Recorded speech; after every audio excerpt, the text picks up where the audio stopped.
Hello, everybody. Happy Halloween. You can see the reflection behind me in the glass. Beautiful poster, by the way, the Haunted Mansion, Disneyland poster in Orleans Square. Listening to the sounds of the seasons on my cable channel, cable channels. So playing some nice Halloween music. Right now it's sort of 40s, like big band Halloween stuff, so that's great. I wanted to write a bunch of things out, and then I realized it'd just be easier to video it, or some people would say videotape, even though there's no tape anywhere or film. But I wanted to just mention one important aspect of Halloween that tends to be forgotten, I think. Just not even like on purpose or out of ignorance or stupidity. It goes by the wayside in all the fun that we have. Halloween is traditionally the time of year when the veil between this life and whatever life is beyond this life tends to be at its thinnest. And I don't know if you believe that in any literal sense, but certainly it's a wonderful time and a meaningful time of year as we mock our fear of death. We're not mocking death so much as mocking our fear of it, which is, I think, an important distinction. To spend a little time on Halloween Day or night,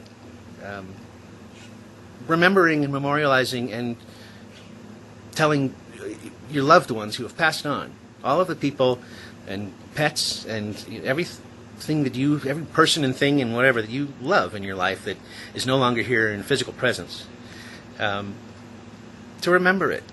Maybe just write it down. Just write down the names and just look at the paper and say, I love all of you, I miss all of you. Or just light a candle.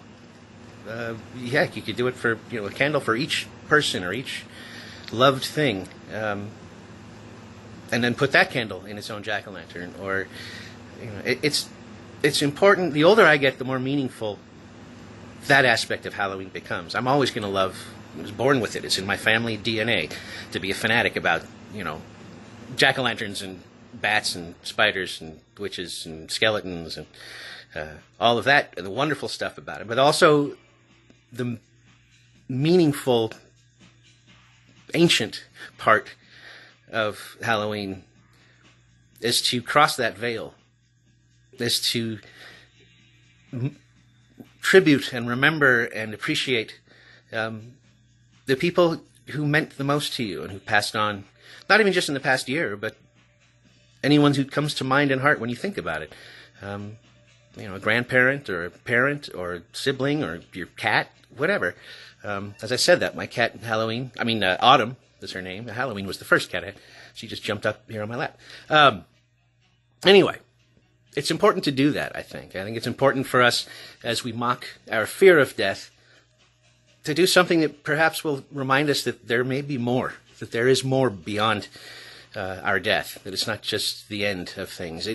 Halloween reminds us, in all of our celebrating and all of our laughing and all of our fun, Halloween reminds us to live while we're alive. It's like coming up against the roller coaster or horror movie or the haunted house you go to, that adrenaline rush is coming right up against the edge of your death and walking away clean and coming away alive, but knowing more that you're alive than you were before you had that adrenaline rush, and now you know you're alive. And that feeling is great for a while. That's where we get the rush. That's where we get our enjoyment out of mocking the fear of death. And I think that has great value. And I think sometimes people sort of forget that that's an awful lot of what the scariness, the spooky fun of Halloween is really about. And I think they forget it because they don't take a moment to remember those who are dead, those who have passed on.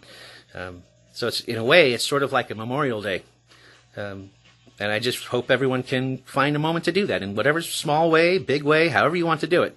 And I think maybe you'll find some meaning in it too. I certainly hope so. But I love every one of you. And I hope you all have a very, very happy Halloween.